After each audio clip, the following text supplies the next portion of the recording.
그렇죠. 이 정부는 이제 검찰 개혁이라는 과제를 통해서 법무부 장관이 해야 할 지상 과제가 검찰 개혁이 가장 중요한 문제입니까? 그렇게 생각하시나요? 법무부 장관의 역할이 검찰 개혁입니까? 개혁 과제 중의 하나이라고. 그 중에 하나라고 보는 것이죠. 네. 이 행정부의 수반은 대통령이죠. 네. 그러면 지금 법무부 장관은 검찰 조직은 행정권의 한 부분의 검찰권이 행사하는 거 아니겠습니까? 이 정부는 왜 검찰과 이렇게 싸웁니까? 이 집권 여당은 왜 검찰과 이렇게 싸워요? 검찰이 조직적으로 검찰 개혁을 거부하고 있기 때문에 싸우는 겁니까? 왜 모든 검사들을 다 적폐로 몰아가면서 이렇게 싸워야 됩니까?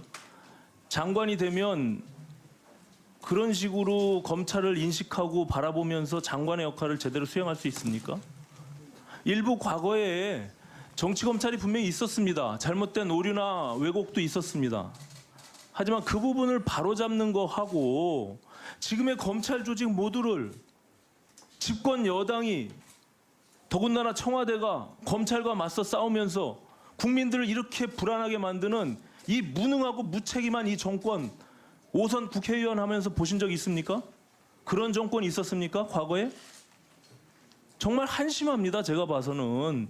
윤석열 검찰총장 청문회 바로 이 자리에서 했습니다. 그때 앞에 있는 여당의 국회의원들 윤석열만이 검찰개혁할 수 있다. 그렇게 반대하는 야당의 국회의원들 인사청문 보고서 채택도 안 하면서 강행해서 검찰총장 앉혔습니다. 이 청와대가. 이제 와서 윤석열은 만인의 적이 됩니까? 난 도무지 이해할 수가 없어요. 예? 윤석열 총장이 법과 원칙에 따라서 수사하고 하는 것들이 모두가 지금 잘못된 겁니까? 조국의 영장 청구가 기각된 것이 승리입니까? 법조인으로서 한번 생각해 보세요. 예? 영장 청구 기각과 용인이 죄가 있는 것과 없는 것을 가르는 겁니까? 판사를 해보셨잖아요. 왜 그런 식으로 인식을 합니까? 예? 그런 잘못된 과거의 트라우마 때문에 모든 검찰을 다 적으로 지금 인식하고 싸우고 있어요. 검찰의 잘못된 과거의 검찰권에 대한 오남용, 예? 정치 권력에 대한 개입, 이 부분을 바로잡으려고 하진 않고 모든 검찰 조직을 왜 다 적으로 몰아세웁니까? 예? 어느 정부가 이 무능하고 무책임 이 정부 아니면 검찰하고 어떻게 이렇게 싸울 수가 있습니까? 국민들이 불안해 살 수가 없어요. 한 말씀 해보세요. 네, 검찰과 이 법무부와의 이 기관 간의 관계는 상호 권한을 존중하면서 국민을 위한 역할을 위해서 최선을 다하는 것이 바람직하다라고 생각이 되고요. 지금 현재 검찰 개혁을 말씀드린 것은 너무나 과도하게 집중된 검찰의 권한을 수사와 기소의 분리라든지 예를 들면 또는 공수처 설치라든지 이런 이제 그 부분은 후보자님 그 부분은 네. 이미 국회에서 지금 법제화하고 있잖아요. 예? 지금 말씀하신 대로 양쪽을 존중하면서 그 법무부 장관과 검찰권이라는 것이 상하의 위치에서 그것을 무조건 검찰 개혁을 법무부 장관이 주도하고 드라이브할 수 있는 건 아니잖아요. 물론 그 역할은 할 수 있겠죠. 그리고 검찰 개혁이라는 것은 법무부 장관 혼자 할 수 있는 게 아니에요. 국회에서 법제를 하고 국민들의 요구가 있고 그것을 제가 모르는 바가 아닙니다. 검찰 개혁하지 말자는 게 아니에요. 근데 그 검찰 개혁하면서 이미 검찰이 수사하고 있는 것까지 무언가 잘못된 방향으로 이 정권을 위해서 검찰이 검찰 개혁을 거부하는 입장에서 있지도 않은 수사를 하고 있는 것처럼 몰아가니까 하는 말이에요. 왜 검찰을 그런 식으로 인식합니까? 모든 검사들을 다 적으로 만듭니까? 이 정권은? 2200명의 검사들이 모두 다 적이에요? 참 답답합니다. 이 무능한 정권 정말 답답해요. 답답해. 어느 정권이 이렇게 정권을 운영합니까? 헌법에 있는 인권 또 그것을 지키는 인권 옹호 기관으로서의 검찰의 역할 예. 이런 본문에 대해서 다시 한번 강조하는 것이 아마도 의원님과 다른 견해 의원님들께서 지적하신 우려 사항이 아닌가 저는 생각을 합니다. 저 도덕성 관련해서 지금 여러 야당 의원님들이 지적한 부분들 말씀드리겠습니다. 이거는 판결이 무죄 유무와 상관없이 저도 국회의원을 했지만 상식 밖이에요, 솔직히.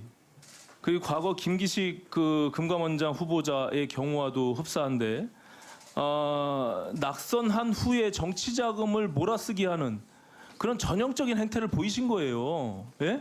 그거에 대해서는 변명의 여지가 없습니다.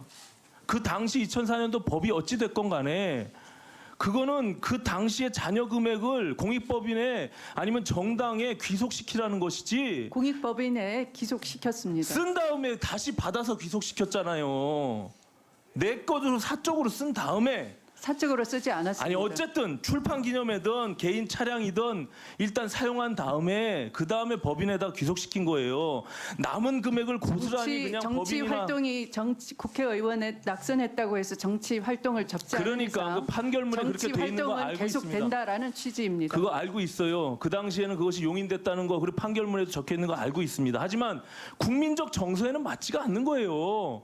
예? 그 보좌관들 5명, 6명에게 남은 정치 자금들 다 그때 김기식 후보자도 그렇게 줬잖아요. 500만 원씩. 예?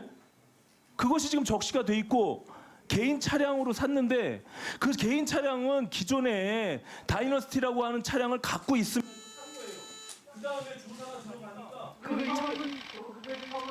샀다고 판결문에 명시가 되어 있습니다. 이미 순서가 잘못되어 있는 거예요. 위원님께서는 일사부재리의 원칙에 어긋나는 말씀을 하시는 겁니다. 저는 그 판결문에 대해서 뭐라고 하는 것이 아니라 예?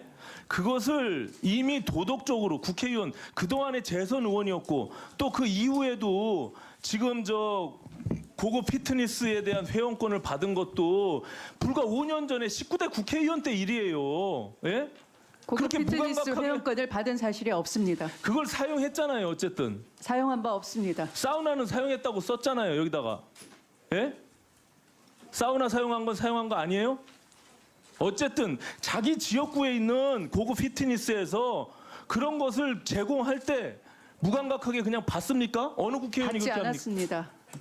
그 왜 사용을 했어요? 사우나는 예? 당시에 사우나는 단돈 10,000원, 20,000원 들어가는 것도 무료로 사용합니까? 그 지역의 국회의원들이? 저는 그런 적 없습니다.